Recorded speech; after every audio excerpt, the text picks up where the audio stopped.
Good morning, Eastern Oregon. Welcome to this AM on EOAlive, your connection to Eastern Oregon on July the 29th, Thursday. Morning. It's Thursday. One day closer. One day close to Friday. Yeah, but here's the thing. We're going to be so busy that we ain't really going to have a weekend.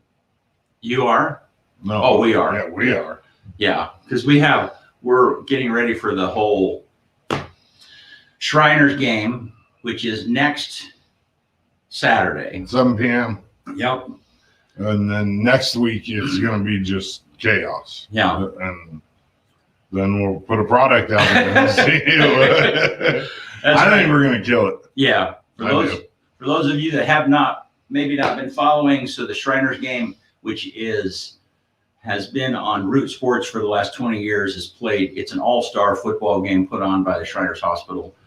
And it is played in Baker City. This year it's August the 7th. And Root Sports has done that, which is broadcast on TV. And they have like a $500,000 production truck and the whole 9 yards. And so we're going to be doing that. It'll be a lot of fun. I think we're going to have 4 or 5 cameras and it'll be the biggest one-day operation we've ever done. Yeah. And we're going to, it's going to be called play-by-play by EOU's William McLaughlin. Willie Mackey's their new SID. He's good. I'll be doing color, and we're going to just do it, and it's going to be excellent. Well, I'm going to spend all next week up with the athletes, getting intro videos, all kinds of stuff. So it's going to be a great experience all the way around, I think. Yeah, I'm really looking forward to it. I think it'll be awesome. We're putting a crew together. But the people that we're adding, to the crew in the production room are just outstanding folks. And you're going to be doing color, Yep. And you're organizing the whole game Yep. in the background and figuring out what we're going to say and all that business and the player information and all that stuff. So if you have a business and you're watching, you want a last minute, if you have to have an ad already made, but you can get it in, contact us, send us an email, or message us right here on Facebook. That'd be all right too. Yep. So, and if you're watching today, comment. We'd love to hear what you think and how it's going. Yes, sir. Getting used to this new format. It's different. Isn't it? It's really different. Adjusted the cameras a little bit. And this is Kyle and I are switching cameras and watching comments. And we've been doing that all the way along, but it's a lot different when you're sitting behind your computer in your office or yours in the studio. Yeah, in your normal space. And you've got 2 screens that you can look at and so on and so forth. So there's just a lot going on. But here we are, man. So, hey, here's the weather cam. That's live. Oh, it's cleared up quite a bit. Yep. Thankfully. Looks really good. And we have weather again. He's back from vacation. He's back from vacation. I thought weathermen don't get days off. I know. Well, maybe that's why the weather don't take days off. Yeah. What's the deal, Gabe? He's slacking. All right. Here's today. Can you read that? Yeah, it's going to be like hot. I think 10 degrees hotter today than it was yesterday. High 90s. Yeah. We're back to getting burning hot. Yeah. That's crazy. The hottest part of the day is partly cloudy, and then as it cools off, it's going to be mostly sunny. So that must mean that the clouds are going to hold some of the heat in. Maybe so. I'm not a weatherman, but all right, that'd be my assumption. And then tomorrow, about the same, except for it's going to be even hotter. Whoa, 101 at 3 o'clock, partly cloudy. It's not going to rain. 11% humidity. So I mean, we need some rain though. That's for sure. We do. Yep. And keep in mind that Gabe does an extended weather forecast that comes out every Friday. Yep, on Fridays. And it's funny because since he's doing daily weather, I had kind of given him the opportunity to say, like, well, I don't know that you really need to do the extended forecast, but that's what he lives for. He loves to do that stuff. Yeah, it's his thing, I think. You think? Yeah. Any 16-year-old kid that will, And what's pretty amazing is Gabe does that entire thing. He's got a green screen at his house, and he uses PowerPoint to put the background slides in. I mean, it's just he I mean, we've helped him with some equipment, but for the most part, he does that totally on his own. Yeah. Researches, shoots the show. He sends us the raw footage, and then we. I don't think weather tweak it a people little call bit. it researching. What do they call it? Forecasting? Yeah. I've never heard him say researching before. Well, he's described the process to me, and there's a lot of research involved. But I mean, don't weathermen like rely on other people's information in order to make a forecast? Yeah, so that would be kind of research. So wouldn't you have to give those people credit? Like, like if I was gonna, if first say I was gonna quote some baseball stats, I mean, we know where that comes from, baseball reference or Major League Baseball. But in weather, they don't really tell you where they get that. Where do they get it from, like a national radar or? Well, I mean, and you need to watch one of his extended forecasts all the way through. He often will say the European, I have. So I mean, I've heard that word. So that it must be a thing. I mean, he's got that research. So that's where he gets it from, the European. Well, and what is interesting about our weather here is we don't have radar. So the closest radar station in our area is in Pendleton, and it can't shoot over the blues. And I thought there's a weather station on Meacham. No, it's not a weather station, it's radar. Oh, radar. Okay. Yeah, I think that's what it is. That it does that big, you see it on all the time. There'll be a big scan, and it will. I think it is radar. Yeah. But that radar station, our closest, but there's no radar for the ground on that. Yeah. I gathered. Yeah. So then anybody who does a forecast has got to do a lot of traditional studying, or they look at the models and I think that's what. Yeah. Gotcha. Yeah. Do you know that there's a village in Oregon where every house has a bird house on a post? Where? Bickleton. Really? Yeah. And is it like a thing in that town? It's a requirement. Yeah. Every single house has a post with a bird house on it. I wonder if more birds come to that community. I doubt it. Yeah. I wouldn't think so. Yeah. A birdhouse is not a natural house for a bird. You know what I mean? Right. The natural house for a bird is a tree. Is it? Well, for most birds. I mean, I guess the ones that vacation go there. But I mean, that might be their like summer home. Yeah. But I wouldn't think that it. Do you think red attracts hummingbirds?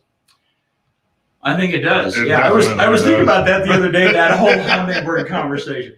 Again, if you're watching and you want to comment or question, we'd love to hear from you. Why did I open that can of worms, man? No, that I did read somewhere that hummingbirds are attracted to bright colors like red and yellow flowers. Yeah.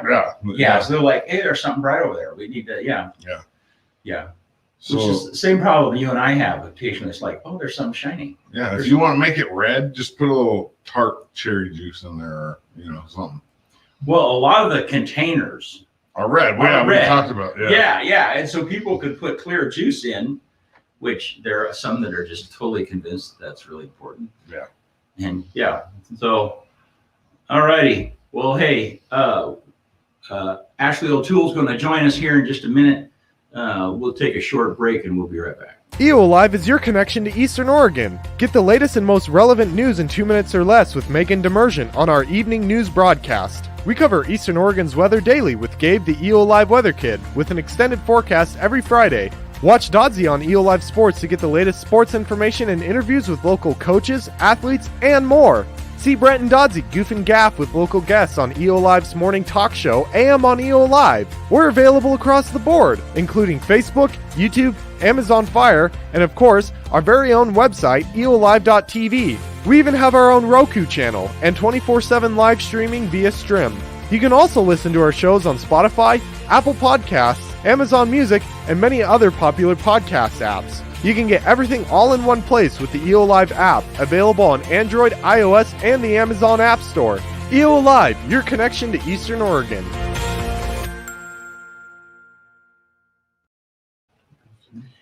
Hey, Eastern Oregon, we're glad you're back on this AM show and glad to be with us. We're glad to have Ashley O'Toole with us today. And How are you, man? Hey, I'm good. Thanks for having me, gentlemen. Good morning. And Here we are. we're live. Yeah. Here we are. Good morning. We're a little less than 6 feet away, but Reach out and touch you. yeah, All right. I know. How crazy is that? So, how you been? Well, good. Yeah. Thanks for having me. And listening to the weather report earlier, I'm not that excited about it getting hotter, but I just got back from a trip back home to Missouri where even at 95 degrees, 90 degrees, the humidity was so bad. I was praying for 101 and dry. And that's what it was in Boise when I landed too. It was 101, very little humidity. It felt 10, 15 degrees colder than what it was back home where it was 95 with that 80% humidity. That's Something ridiculous. It was, you know how like when you get out of the shower, Yeah. and you grab your towel and you dry off, right? Yeah. Imagine just never drying off out of the shower. I mean, it sticks to you, you sweat, but it doesn't evaporate or go anywhere, and you just get so wet so quickly, and it's just kind of miserable. And you grew up in that, though. I did, yeah. That's where I'm from. I went back home and stayed at my mom's house, stayed at my dad's house, yeah. St. Louis, suburbs of St. Louis, Missouri. Wow. I got on a plane one time in Portland, and I had on sweatpants and a sweatshirt, and I got off the plane in Atlanta, and I didn't even make it all the way down the tarmac, and I was already just soaked in sweat from the humidity. Oh, it's I hate it. Yeah, no, that was when landing in St. Louis on the way there. I was probably in the third or fourth row from the front of the plane, and as soon as they opened that front hatch, just the humidity just screams down the aisle, and you're home. Hey, what's up, Jimmy? Jimmy Burgess says, "Hey, Ashley." Hey. Yeah. Hey. No, I spent some time in Kansas City, Mm-hmm. and I never made it to St. Louis. Oh. Yeah, all the time. But in fact, my first wife was pregnant with Kelsey, who lives here in town. Kelsey was born in August, the 1st of August. Mm-hmm. So she was 9 months pregnant in July in Kansas City. And it was just like, it was awful. Yeah. Well, you ought to visit St. Louis sometime. It's actually, I'm really proud to be from St. Louis. I love being able to say that I'm from there. Growing up there and moving there at 18, I've not really ever been. I actually made the realization, I'm 36 now. So I have been away from St. Louis for as long as I lived there when I was born and raised there. Wow. So it's a great place to go back and visit though. I'm still close to a lot of my family, extended family, and that sort of thing. So have you ever you're a drone flyer. We have that in common. Yeah. Mm-hmm. Have you ever wanted to fly a drone through the arch or through that? I mean, is that even allowed? Is probably. Do I want to? Absolutely. Is it allowed? No. Because the arch has just been designated only about 2-3 years ago. Just got redesignated as an actual national park, the Gateway Arch. Oh, really? Gateway Arch or Jefferson National Expansion Memorial National Park, something like that. And so, there's just federal rules about flying within national parks in general. I have taken my drone home with me though, and flown around a lot of other things because I fly the drone a lot around the Grand Rock Valley and LeGrand and that sort of thing.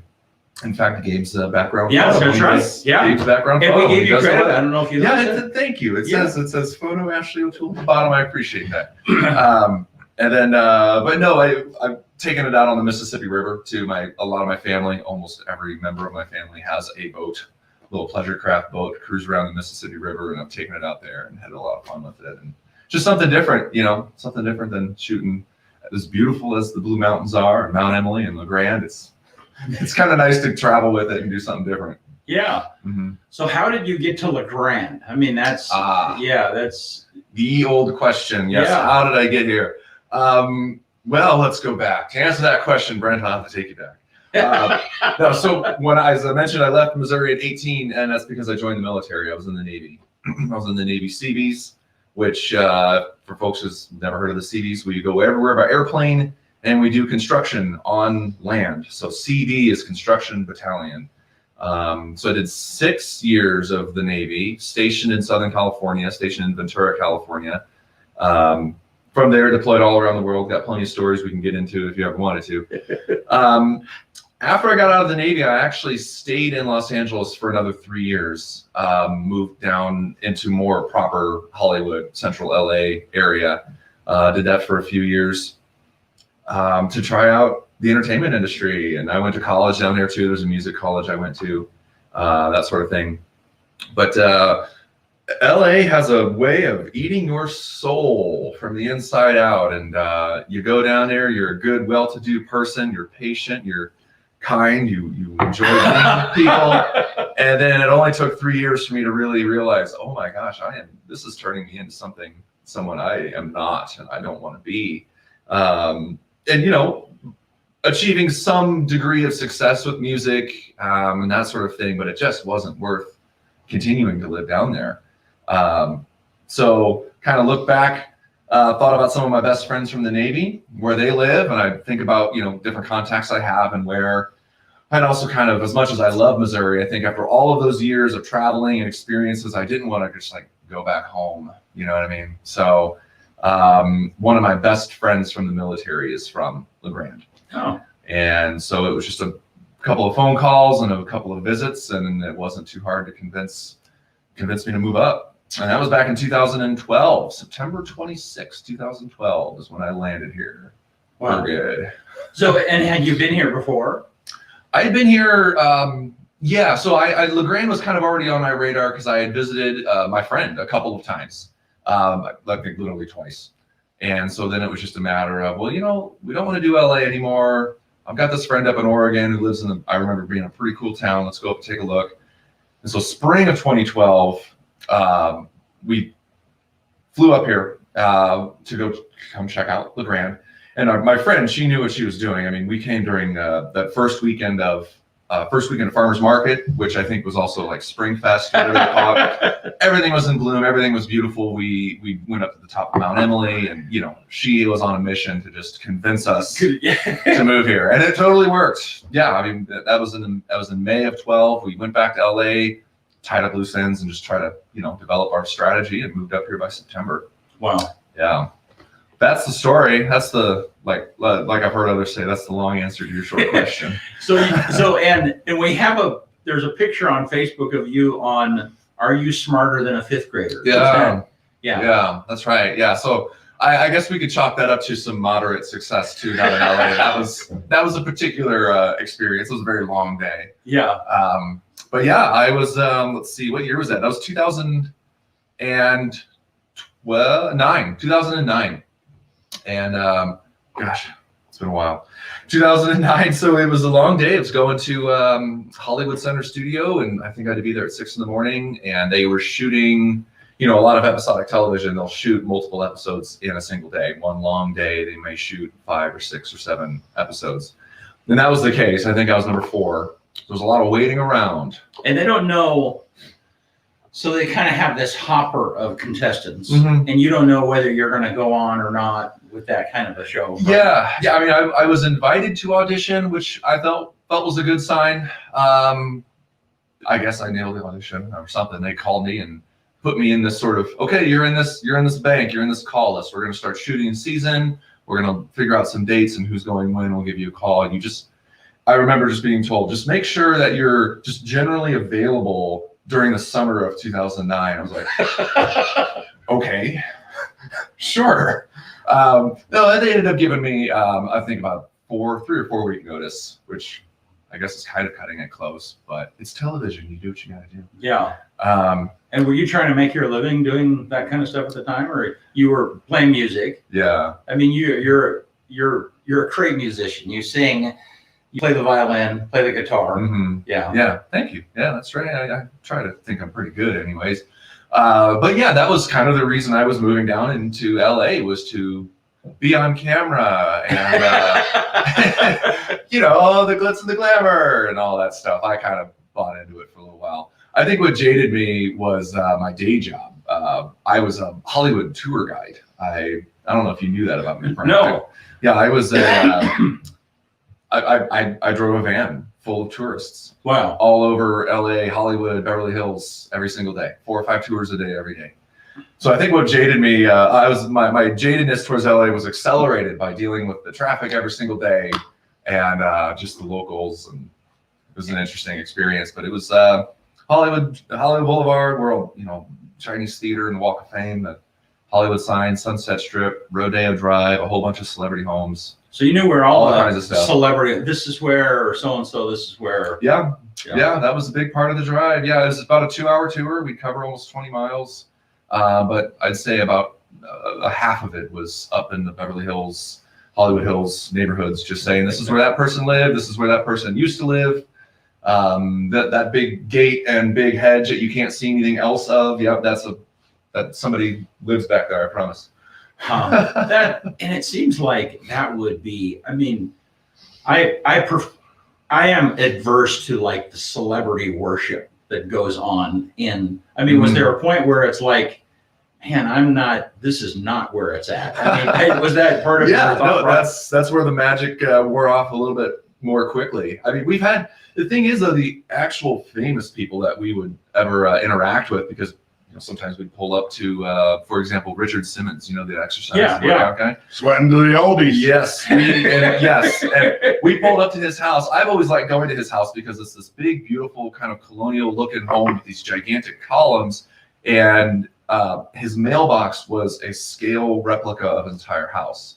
So you could see a little bit of the house, but it's like, it was this joke. Like, if you want to know what his house looks like, just look at the mailbox. There's his mailbox, you know. And so I always like to go to that one. And then sure enough, he was on his way to or from some appearance, and he came out of his house in full just workout regalia with his little leg warmers. Yeah, his leg warmers, his little white shorts, real sparkly. Bang. His hair was just boom out there. And it was great. He came out, he was so friendly, and he was like asking everybody, making sure no one was eating junk food, and like it was really good. And he had just some funny things to say and really appreciated it. And he comes to me afterward and he's like, he's joking but not joking, because he's also got his audience there. He's like, now look, you're welcome to come up through here. I don't mind you stopping and saying hello, but just don't count on this every single time. This is kind of a special. You just caught me at a good time. I'm usually just in home, and I don't look anything like this. I just took my pills, maybe. yeah, right. Just my happy pills are just kicking in, so don't always count on this. Hey, so wait, before we go any further, because we were talking about are you smarter than a fifth grader? Yeah. I got a fifth grader question. Oh, cool. Is this at the 5th grade level? This is at the 5th grade level. 3 dots at the end of a sentence. Oh, yeah. What's it called? It's called an ellipsis. Yeah, and what does it indicate? Now that I would just take out of context. There's more to come. It's not the end. It's the omission of a word based on the assumption that you would know the word because of contextual clues. Right. So it's maybe the end of the sentence, but not the end of the thought. Exactly. There we go. Nice, an ellipsis. That's a lot of people don't know that word. Huh. I use them all the time. I use it constantly on posts on. Now, what's an ampersand? I have no idea. Ampersand is the and sign. Oh, like the backwards S looking thing. Yep. Like you see it in a lot of titles. Oh, yes. Okay. Yep. All right. Like Rock and Sons. Yeah. Good. Yeah. Exactly. So then, so 2009 was the 5th grader episode, and that was, got to meet Mr. Jeff Foxworthy and hang out on set. But no, it was a lot of fun, and they did ask questions that, they say these are 5th grade level questions, 3rd grade level questions. And if people are familiar with the show, you get asked these questions kind of in, 1st grade questions, then 2nd grade questions, and that sort of thing. It was a pretty interesting experience. I don't know. They say you can win up to, I think up to $250,000. But if you answer all 10 questions correctly, it was $25,000. And then the 11th question is a 10 times bonus question. So that's how you get that $250,000. How far did you get? I got all but 2 correct. And I decided not to go for the bonus because the money I had in my hand was real and I could walk away with it right now. I walked out. The golden question, how much did I win? $15,000. Oh, that's not bad. $15,000. That's good. It wasn't terrible. Not bad for a day's work. So Pat Flynn asks, Hey, what is that thingy called? What is that? What is that thingy at the end of a shoelace called? Oh, Does it have a name? yeah, Pat, you're right, man. I saw that on the internet once too. I don't, I don't remember what that's called either, though. I have no idea. I'm not ever. It's Yeah. called that thing. It really pisses me off when it comes off because I can't get my laces through anymore. Yeah, the shoelace comes out. I use Scotch tape. Yeah. Yeah. Not sure if that was a fifth grade question or not, though. No. Either. I don't know. Yeah. Pat, you'll have to give us the answer to that. Yeah, chime in with that one. I actually looked up a little fun fact today this morning. I just in case we wanted to chat about fun facts. Let's do it. You guys know what it is to rickroll somebody? Yes. Right, you got them. You lure them in. Click here for more information, or Yeah. find out why the government is doing this or that. And then you click, and it's never going to give you up. I Rick And you know what's funny? I like that too. You're never gonna get. Yeah, but it's like No, it may very well make my my wedding reception soundtrack here this fall. Who knows? But I have, after years of rickrolling, it has paid off. The never going to give you up video on YouTube just passed 1 billion views. holy smokes. Really? Yeah. That is 1 billion rickrolls. What's that guy's name? Who does it? Rick S. Yeah. Yeah. So he doesn't mind being a joke. No, he's fine. I'm sure he's fine with it. His house is getting bigger and bigger. Yeah, I wrote one. Yeah, this one song I wrote. People are using it as a joke, and I get paid every time they use it. Yeah. Gosh. See, I should have been famous. It's all about being in the right place at the right time. Yep. And somebody deciding that your song was so bad it was good. Yeah. Something. Yeah. Yeah. Well, and what's funny is you're not quite old, and songs that I love, like, so he makes fun of Chicago. I love Chicago. Mhm. Yeah. I can see why I make fun of him. But we did find a song we both like, Bryan Adams the other. Yeah, we figured that out. Well, I didn't say I necessarily We liked it. danced. I said Yeah. it came out when I was in 7th grade. Yeah. And at the time, dances were popular, right? Yeah. So that was like the slow song. That was like the only slow song they played. They played it like 8 times. Yeah. You know, it is okay to listen to some Bryan Adams It's while not you're going to horrible. sleep. You know, it's not No, horrible. I don't It's listen not to horrible. it. He was backtracking. I'd He was like, rather oh, beat no, my don't tell him I head listen to on Bryan the- Adams. Well, and the fact is that when you're junior high, what you like about slow dancing is being close to a girl. It has nothing to do with the tune whatsoever. I don't even remember It could listening. have been an old Chicago tune, and you'd have been okay with it. Right? I'm not anti-Chicago, BC. It's a little slow for me. I need a Slow? little higher pace. Yeah. Yeah, it's just a little, melancholy. Uh-huh. Yeah. I grew up on such a diverse profile of music. If you know my parents are huge music people. Huge. Like, my dad went to over 50 concerts the year before COVID hit. Over 50. That's a lot. That's one a weekend. Yeah. All over the country. I mean, as soon as we opened up, he was in Salt Lake City watching Gemini Syndrome. Wow. And that was like a few weeks ago. And so I listened to everything from Stevie Winwood to the Beach Boys to Metallica, Anthrax, Suicidal Tendencies, because my dad's a metalhead. So the music collection was diverse in our house. And my very first tape ever, Fat Boys, Coming Back Hard Again, which is the tape that has the collaboration with Chubby Checker doing the twist on it, just in case you wanted to know. There's some trivia for you there. So how about you? What's your music? I mean, you've been involved. I know you play a lot of different music. Sure. Yeah. So kind of what's your jive that you? Well, when you mentioned your first tape, I got to mention my first compact disc. It's got to be CD. Oasis, What's the Story, Morning Glory, the big one that's got Wonderwall and Champagne, Supernova. Yep, that album. Yeah, that was the very first It's a great music album. I ever bought. I think that was 1995-ish.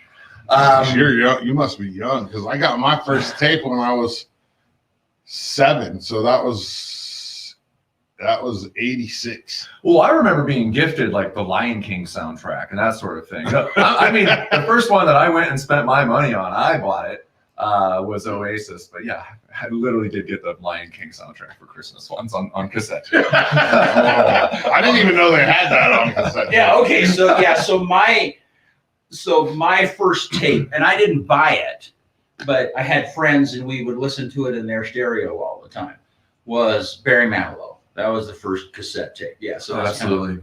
That's kind of the era. There's nothing wrong with Barry Manilow. No. Nothing, you're okay with. I mean, Barry I'm Manilow. not gonna hit repeat. Yeah. Brian Adams is a I'll bridge listen too to far. though. Yeah, Brian Adams just Barry Manilow's a different story. Brian Adams is so overplayed, dude. Yeah, I know. So my era, like that 7th grade, 8th grade year, Brian. I mean, it was that movie came out, Robin Hood, and Yeah. that song just blew up, and they played it all the time on every radio station, even the college, like late night. So back in the days, I DJ'd up at the college. Back in the days, you could play music with cuss words after 11, right? Uh-huh. So one of the dudes that did the nighttime, I always did the nighttime because I like hip hop and there's cuss words in hip hop. And one of the dudes that did the night show would play that song like 3 times. I'm like, you're wasting airspace after 11 with that, man. Play the love songs during the day. Give the people what they want. Yeah. So Yeah, Pat that's says that good. little thing at the end is called an aglet An aglet. for on the shoelaces. Yeah, and we'll just take So your the word for it. aglet goes in the eyelet. Oh, there it Maybe is. that's it. That's got to be the Yeah. correlation. Yeah. It has to be. And he also says that What's listen it? to 20 25. 25 or 6-4 Mm-hmm. by Chicago. That's true. Didn't they just? I That's don't know. interesting. My cousin Maybe one of the Dave, best ones. he posted something on Facebook about Chicago the other day. Something and a frown face, and he's a Chicago fan, so something must have happened. I tell you what's funny is I listened to this group called Leonid and Friends. It's like that, and they're this Russian group that does mainly Chicago covers. Oh, cool. And I enjoy listening to them more than I do Chicago because they duplicate the tune exactly like it was recorded. You know, and in any artist, you know, they record the tune in the studio and then they go out on concert and they get bored with doing it the same way all the time, and so then It kind of evolves over the they years. vary. Yeah. And so then when you go to see that group, you're looking for them to do that tune that you've learned, and they do it differently. They have a different ending, or they, you know. Yeah. And this group in Russia, they do tours, and I mean, and they're making a very good living, Sounding exactly like Chicago. exactly like Chicago. Yeah, yeah. And so here's what's funny is so during COVID, they were pumping out all of these Chicago tunes, okay? And then the group Chicago itself is like, wait a minute, we're the original. We should be doing these collaborative tunes. Yeah. Yeah. And so, I mean, I think it's kind of led to a revitalization. So now the group Chicago, they're back on tour again, during these tours because anyhow. Yeah, So- Chicago's like, you guys can't do this better than us. These Exactly are right. our fans. Yeah, that's exactly right. Yeah. But I'm telling you, I mean, if you listen to if you were listening to the audio side of that, you know, I mean, and I listen to all those tunes, it's like that sounds. Even the lead vocalists are very close to Peter Cetera, who was their lead singer for a long time, and so anyhow, it's kind of interesting. So, Yeah, that's cool. Yeah, but it is like where these bands, especially these 70s bands where they've been around a while and they recorded these songs in 1971 and they're still touring and still playing those songs. They do evolve over the years. Like the guitar solos are now a little bit more long and drawn out, the intros and that sort of thing. And but I've seen a lot of live music in my years, and there was one band of that era that when they were playing live, you were just listening to the Greatest Hits album in your headphones very loudly. I mean, they did not deviate. His voice is still the same. It's the Steve Miller Band. really, I've worked one of their concerts before. It sucked. Right. It does. It does. how did they suck? It was just that, and then for some reason it was at the Blockbuster Pavilion, which is in San Bernardino, California. It's an outdoor arena, and Steve Miller Band was there, and for some reason I don't know why there's a group of fans that follow them that are a little bit rowdy. It was weird. I was expecting like really chill, you know, Steve Miller Band. Sure. But no, there was a group of fans trying to. There's these big light stanchions. They're wooden, right? They tried to light one of them on fire, and I was working security, and I was on the strike team. And one of the rules for strike team is you don't run, because if you run, people follow. Sure, Right? like, You what's just going walk on? where you're going. And so we're walking, and this dude's trying to light the stanchion. It was a mess. That's really was. crazy. It was one of the hardest concerts I ever worked. How funny. Yeah, and here I thought you were going to say they sucked because like they sounded just like the Well, and they album. did. And I think that's the thing. People go to these shows because they want that live music experience, which is a little bit different. And, you know, they're looking for the variations and they want to sing along, but they're looking forward to what's different. And it was definitely a big sing along, and nothing was different. And it did. By the end of the show, you're like, I've seen more exciting concerts in my day. I always wanted to see the live show to see if they could really hit the notes that they sang in the recording studio. Could they hold them really as long as what they did in the studio? Because Right. I've done some recording or watched recording studios to be done, and I mean some of those artists will go in and they'll do a verse a day, they'll do a phrase a day. I mean they'll blow out their whole voice. Yeah, right. Yeah. That's, I think, more prevalent today because just in an era of cutting and pasting and comping it all together, it takes days to record a single song, where, you know, the Beatles were recording 3-4 songs in a day, front to back live performance. Right. Because they were just that well rehearsed. They only had 4 tracks. Yeah, they were that well rehearsed. They've been playing these songs forever and ever. And yeah, they didn't have all the technology of cutting and pasting and editing and putting it all together. You just had to nail it. Yeah. And that was one of the things I love. I'm a big Beatles fan and historian almost. I want to call myself, but I'm whatever. But that was one thing I think it was unique. It was back in those days, even some of the other greats like Elvis would record 1, maybe 2 songs a day. And a lot of it had to do with just fatigue, voice fatigue and all that sort of thing. The guys, John and Paul, they had the pipes to keep going all day long and just take a couple of takes, next song, a couple more takes, next song. Yeah, it's pretty cool. They don't do that anymore. But the Beatles also sounded exactly like their studio album when they were live. I mean, that's another band you could almost put in that category where they had played it so many times they were just animatronic. And even when they were live, you know, there's all the stories about when they played Shea Stadium and they couldn't hear one another at all. All they could hear was Ringo's hi-hat. And that was enough to keep it together for the whole band to stay together and know where they were and just play these songs front to back without hearing each other at all. I performed like that when you can't hear the people you're singing with, and it's difficult. Yeah, it's really you know that. Yeah, no, you need to be able to hear. I mean, and then now we are in this age of monitors blasting everything right back at us. Yeah, and it's, you know, easy to kind of know where you're at and listen to the rest of your band. Yeah. Somebody's got a trivia question for us. All right. She says, who was the first person that came up with the Earth rotates around the sun? What's the name of this person? Asking the question? Yeah. Christina Michael. Hi, Mom. Was that your mom?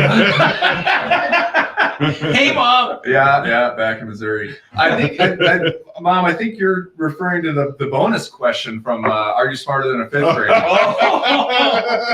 I think that was the bonus question. And they ask you whether or not you're going to take the bonus question before they ask you the question. They say, okay, you've got $15,000 in the bank. This is real money. It's yours. Do you want it, or do you want to risk it all and perhaps get $150,000?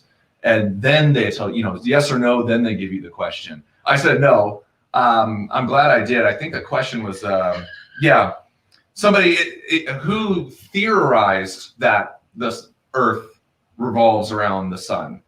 No, the question was who proved it. And that's why I'm glad I didn't take it. Because the question was who proved that the Earth revolved around the sun. And I said Galileo, which is probably what most people will probably think of. But turns out that was the wrong answer, because Galileo had only theorized it, but it was actually 300 years before the technology existed to prove it. Interesting. And so theorized it was Galileo. That was my answer. They gave it to me anyway, risk-free. And I was wrong, so I'm glad I didn't take it. And now I actually can't even remember who proved it.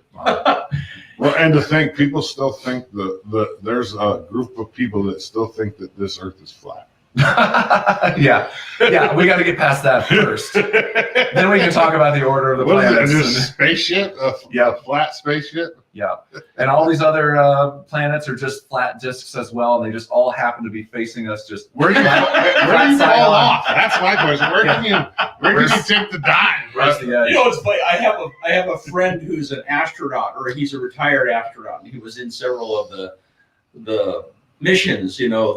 Anyhow, and I've seen him have conversations on Facebook with people, with flat Earth people, and it's like I just imagine having that conversation as like, yeah, I've seen it.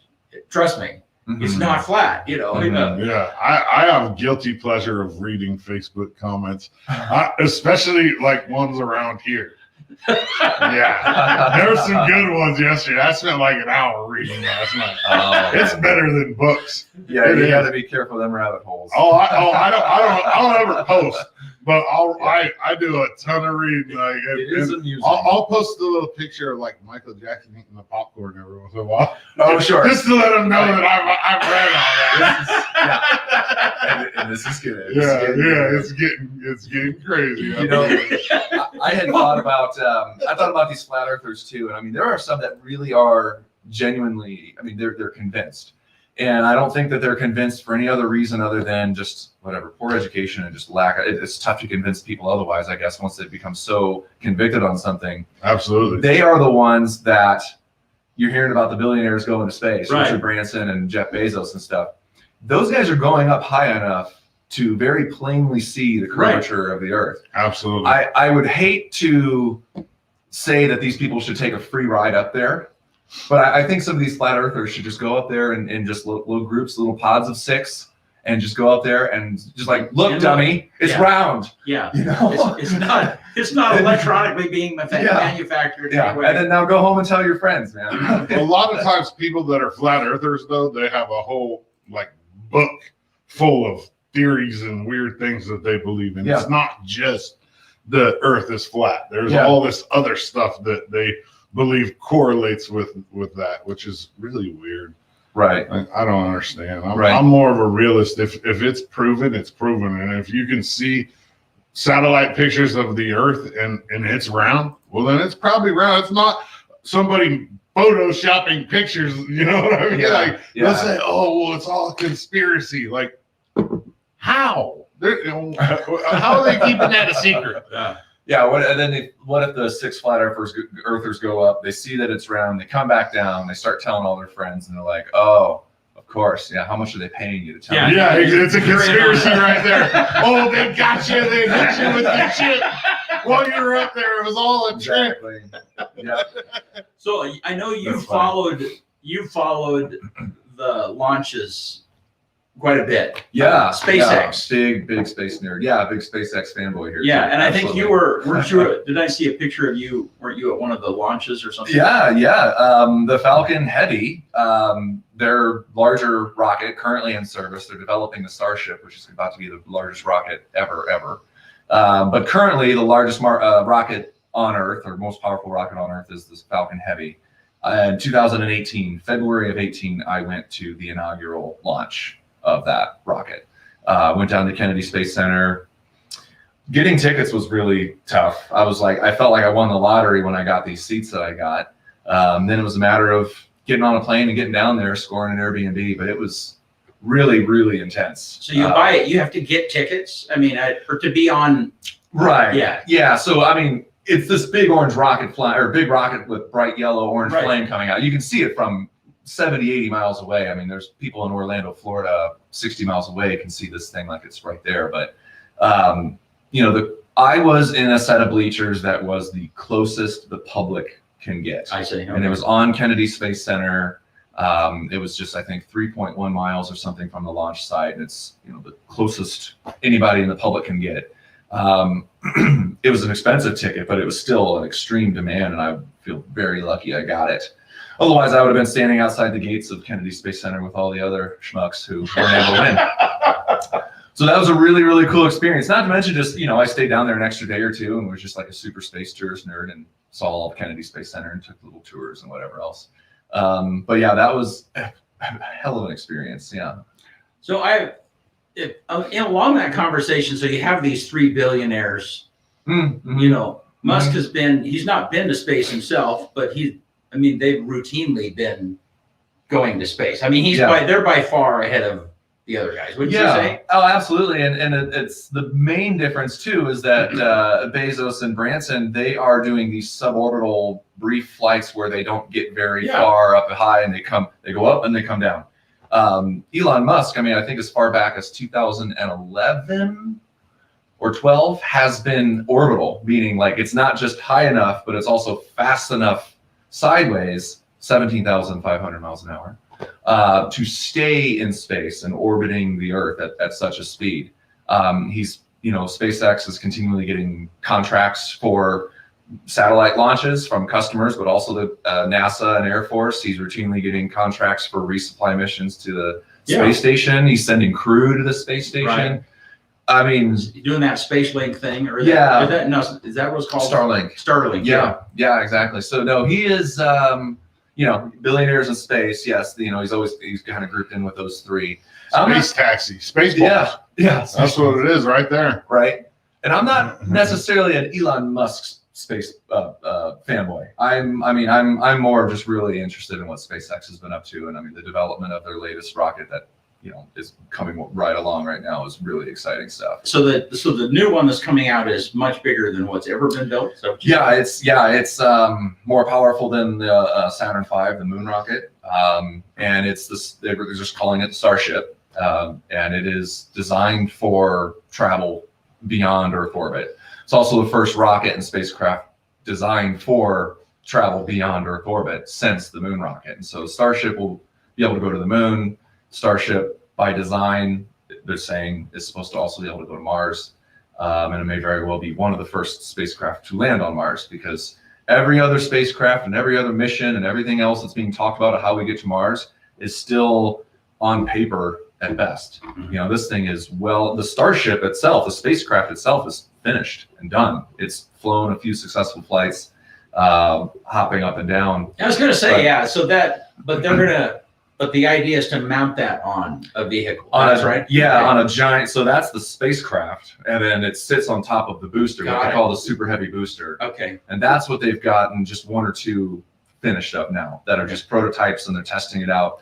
But before the end of the year, we're told, and perhaps even before the end of August, we're told they're going to do a full-scale orbital test flight of spaceship or Starship on the super heavy booster, taking off from Texas and doing nearly one full orbit of Earth and splashing down in the Pacific Ocean. Interesting. And it's just going to be a kind of a full-scale test of the entire thing. So it's not going to separate? It will. No, it'll separate. Yeah, so it'll stage like everything, like any other rocket. But the thing about this spacecraft and rocket is that it's completely reusable, whereas the moon rocket, to date, the most powerful rocket ever built, all that ever came back to Earth was the tiny little capsule on top with the three dudes in it, and that was it. Everything else was dumped in the ocean or jettisoned out into space or anything like that. This is the entire rocket comes back. The booster, the super heavy booster, turns around and comes back and lands where it launched from, like the Falcon 9s and Falcon Heavy do. And then the Starship itself will land propulsively and be, the idea is to use it again, and it'll be the first 100 reusable. If it's landing in the ocean, how are they going to reuse it? Yeah, this one won't be, right? Yeah, so there's not going to be anybody in it. No, definitely not. No, this will all just be automation, and this is really a lot of just proof of concept type stuff, because they already know they can land boosters. They've been landing boosters forever, so they've got that figured out. It's just a much larger booster, but physics and everything, as they say, is all scalable. So no, right. So this one coming up at the end of August is going to be more along the lines of, can we do this? Can we have 32 engines all ignite at once on the bottom of this gigantic, the largest booster ever built, without it exploding? Can we have a good separation and have this Starship, the largest spacecraft ever built, have a clean separation and do a burn and do an orbit, and can it re-enter all by itself? Those are the big concepts that they're going to be proving here. They say towards the end of August. Pretty cool if it happens. Well, you hope they're going to be proven. Yeah, we can only hope. But that's the thing about being a billionaire in space. The guy has, SpaceX is still a private company. It's not IPO or anything like that. I mean, they are raising a boatload of money from private investors, and then Elon himself is just obviously a good billionaire. Pick a Yeah, word there. and I You know. think that's, I'm whether I'm a fan of his or not, I don't know, but I like his leadership. His leadership is like, yeah, Mhm. let's do it. Let's take risks. Let's do things that no one else has done. I mean, Yeah. and that's admirable. I Yeah. mean, you can't. I mean, I think 100 years from now, his name will be in the history books of Oh, absolutely. Yeah. that Yeah. you accomplished something that. Oh, he'll be in the history book. Yeah. for sure. 'Cause, I mean, he's No just- question. He's pushing. I mean, even with Tesla, even with Starlink, even with Neuralink and his other little projects. I mean, they start off as pet projects, but he's got the money to hire the people and the teams to turn he's it a into modern day Edison real in deal. the sense of Yeah, a lot of ways. yeah. Yeah, At absolutely. least these guys are using their money to advance like science and Mhm. stuff that's not harmful, because there are people that are extremely rich that use their money to do harmful things. Yeah, They could be testing humans. Yeah, Yeah. You know what I mean? And that's Uh-huh. happened. People get bored and they all of a sudden, like, oh, I'm gonna, yeah. No, that's right. I mean, and so much money that goes into research in space is, I mean, it's all for use back here on Earth. right. Everything from things like carbon fiber, and Velcro, and some things that were just so day to day that we don't think about, and were developed in space or for space travel, and they've got great applications here on Earth. And yeah, so they're spending their money like for good in a way, right? At least when they develop rockets and do this sort of research. I just learned about another. Speaking of wasteful spending by billionaires, I just learned of a new term called a ghost yacht. And a ghost yacht is you're a bajillionaire and you've got your mega yacht that you're living on, floating around the Mediterranean and going on vacation, and it's got everything you need. It's full. It's your house. It's your mega mansion. Yeah, a lot of them have them in different places. And they've got multiple Bezos yachts. has one in Turkey. Yeah, like that yeah. just sits there. Yeah. So these people also have what's called a ghost yacht, and it is another yacht that follows the main one far enough behind that you don't see it. It's not there, but it's where all the servants and staff live. It's where like the extra food is stored. It's where like the extra, a couple of jet skis and like fun things might be stored. It's where the helicopter lands. And it's basically like this service Like the yacht. staging. Yeah, it's like this. The staging yacht. It's like a tender, for the main yacht. It's A like lot, you think about it, it's like, yeah, I get that. I guess that you do need to do that when you've got all of that stuff. yeah, a lot of really rich, famous people do similar to like what the U.S. does with the president. They'll fly 3 or 4 identical helicopters, or they'll have 3 or 4 identical boats, and that way paparazzi, because there's constantly people trying to access these people. Absolutely. Get pictures, this, that. So they'll have 3 or 4 identical cars, yachts, helicopters, whatever. Mhm. So you don't know which one they're in. Exactly. That's- Yeah, and the limousine, right? The presidential motorcade limousine. Yeah, there's like, how many of them is Yeah, there? I forget, but they send him out. Like if he's going to go to some convention or somewhere in Europe, they'll put 3 or 4 of them on a cargo plane, get them out there to Europe ahead of time, and Yep. it's pretty wild. Well, and then I've read a few things where like, we have Air Force One. That's where supposedly the president flies, right? Sure. But they move the president. They don't always keep him in Air Force One. Sometimes he's, you know what I mean? Because there's, Yeah. I mean, obviously if somebody knew and they had the means to, they could probably do some damage, Yeah, exactly. So your mom said the answer to that question is Copernicus. Copernicus, yeah. Thank you, Mother. Appreciate it. I believe you. And that sounds about It's just right. like, that's the difference between 15,000 and 150. 150. Yeah, exactly. Yeah. No, I I think about that a lot.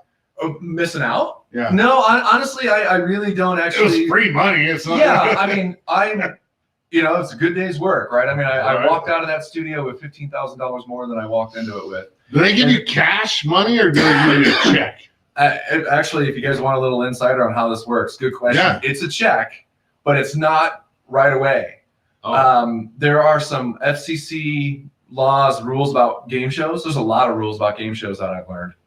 For one, game show audiences on broadcast networks like CBS, if you're sitting at home with the ability to watch it for free, you to be in the audience, you can't be charged admission. So when Right. you're watching Price is Right and all that, those people in the audience didn't pay admission to get in there. They have to be there for free.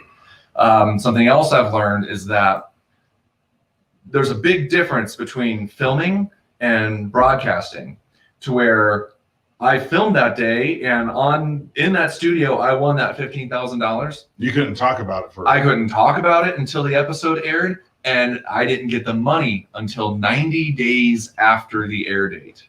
Oh, wow. Yeah, and these are all just policy. You know, they make rules and policies for a reason, I guess. Yeah, you probably got to sign a non-disclosure. Yeah, I signed a big fat NDA and got a talking to from a real intimidating lawyer about what would happen if I told anybody.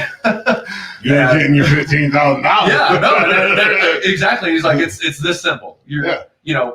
You'll go on TV and everyone's going to see you win $15,000, but you're not going to get the check in the mail. Yeah, it's like everybody will be like, "Well, I've got 15 grand." yeah. Where'd you spend it all on? Yeah. No, and then truth be told, I spent I think like 10,000 of it on credit card debt. I was young and just being stupid with a credit card, and put 10,000 of it onto a credit card. Well, and I think that probably being a musician in Hollywood or any of those gigs is there are long periods of time where you don't make any money whatsoever, and then you hope that you land the big gig or whatever, and you pay off the debt or you pay off what you're doing, and that was more or less the case. I mean, it was nice to have a few extra grand in the pocket living in LA, where the rent was ridiculous and gas prices are ridiculous and everything's ridiculous. Everything. It is ridiculous. It's just this rat race, and that was ultimately why I had to move. Is like too fast for me. Yeah, I grew up in Southern California, and then I went back for college, and man, fast. Yeah, so fast. When you're used to this life, I moved here when I was 12, graduated at 17, moved back down there at 18, and so I had acclimated to Eastern Oregon. You know what I mean? Yeah. And then I went back down there, and I was just like, "Oh, this is too fast for me. I can't do it." Yeah. No, I'm the same way. And honestly, one of the things I love about LeGrand a lot is arguably true for any small town, but it is that sense of community. This pond is a lot smaller, so what the fish are doing has greater effect on the other fish, so to speak. Down there, all of that is just so lost because you as an individual just feel lost. You feel insignificant in this gigantic town where there's really no sense of community, and so there's not really a sense of, hey, let's work together. When it comes to trying to get famous, there's two ways to go about it. People will either seek out and latch on to the people that are already successful, already famous, people that are trying to get the access like you talked about, that sort of thing. And then there's people that are just saying, hey, look, you're not famous, I'm not famous. Let's collaborate, do something really cool. Let's see if it takes off and we're going to both be famous. Many fewer people are interested in the latter. I mean, it's amazing how many people really are captivated and drawn into just, people that want to be a famous singer, reaching out and hoping they get noticed by some famous producer, because that's what the movies kind of train people to think is you go sing at some open mic at a bar in Hollywood, and in the back behind all the smoke is a guy in a suit. Right. It just that doesn't really work like that. It's not the case. The crazy thing about Southern California, you talk about the sense of community, right?